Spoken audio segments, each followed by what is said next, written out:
During installation, you will be asked if you would like to activate the server as part of the install. In most cases, we recommend disabling the activation and initially running the software in evaluation mode. The software can be evaluated, with a few limitations, for a full 30 days, and you can fully activate the software at any time without reinstalling. If you choose to activate, you will need to combine the contract key that you received from your Fenestre sales representative or reseller, along with the system key from the server, and enter those on the software activation page of fenestre.com. You will receive one or more activation keys via email. Simply remove the evaluation key from the license manager and replace it with the activation keys. Be sure to use all of the activation keys in the email, and do not mix the activation keys with evaluation keys or keys from other servers or versions. All of the Faxination components are installed from a single download package. Some third-party components will be provided as separate downloads when they are licensed.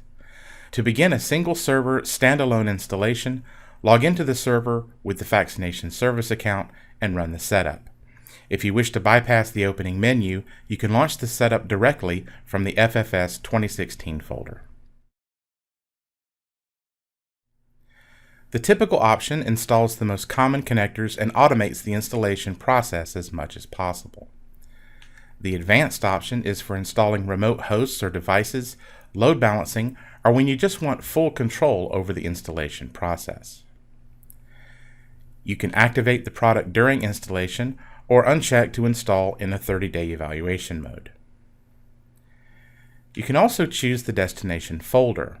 Because Faxination 2016 is a 64-bit application requiring a 64-bit operating system, the default installation folder is C Drive Program Files Fenestre. In our examples here, we're going to proceed using the advanced installation mode. If you've chosen to activate the server during installation, you're immediately asked to provide your activation keys. Again, you'll need to combine the system key with your contract key on the software activation page of fenestre.com. Also, remember to enter all of the activation keys that you receive via email, and do not mix the activation keys with the evaluation keys. A typical installation will have multiple activation keys, but they will all arrive in a single email. For example, on the test servers that we use in our labs, where everything is enabled, I've seen as many as 8 activation keys for a single server. It's common to have 3 or 4 activation keys in a production environment. Select Local Kernel for a typical single server installation. Select Standalone Components if you're adding remote host or device connectors to an existing kernel, in which case you'll be asked to identify the kernel by name or IP address. On the Server Components screen, you should always select the Tools. This gives you the Fenestre Server Administrator, which is the primary administrative interface for Faxination. When installing in activation mode, components marked eval are not included in your license. You can still install them, but they will expire after 30 days. Likewise, when installing in evaluation mode, all of the Fenestre components will be marked as eval. Third-party components will require a separate download package. You must have these packages ready if you select these options. Do not run the installers in the download packages for the PCL and PostScript converters.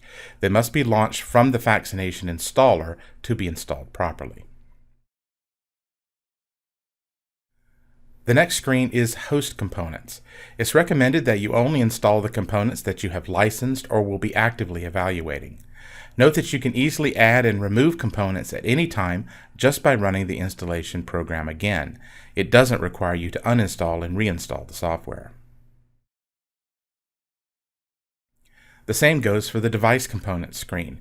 You should only select the components that you're licensed for or the ones that you'll be actively evaluating. The Faxination BFax TR Extreme device is used for the Brooktrout TR1034 series of fax cards and the Brooktrout SR140 software fax over IP device. Select the Faxination CAPI device for Icon Dialogic Diva boards or the XCAPI software fax over IP solution. On the clustering support page, leave network load balancing support unchecked for a single server Faxination environment. We'll be discussing load balanced and clustered installations later in the training. Next, we need to specify our SQL resource. Remember that SQL communication represents a single point of failure for Faxination. So if a high availability SQL resource is unavailable in your environment, a local instance of SQL or SQL Express is preferred. Practically any modern version of SQL Server can be used.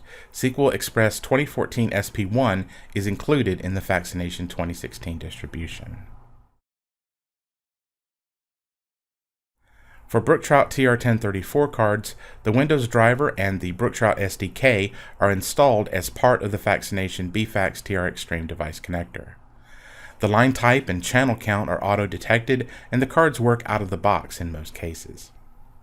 For CAPI devices, the Faxination CAPI device connector will communicate with the CAPI layer created by the software that came with the board or the XCAPI software. If you're upgrading from a previous release of Faxination, note that the Brook Trout TR114 boards are no longer supported. They were end-of-lifed by Brook Trout more than 10 years ago, and they do not have the 64-bit drivers required for our supported operating systems. Likewise, any legacy fax boards without 64-bit drivers are no longer supported, and that includes all of the Intel Dialogic Gamma fax boards. Post-installation, make sure that all of your services are able to start. Confirm that the Fenestre conversion printer is installed. When the services are running, you may see multiple temporary copies of the Fenestre conversion printer. That's for multi-threaded conversion, and it's completely normal.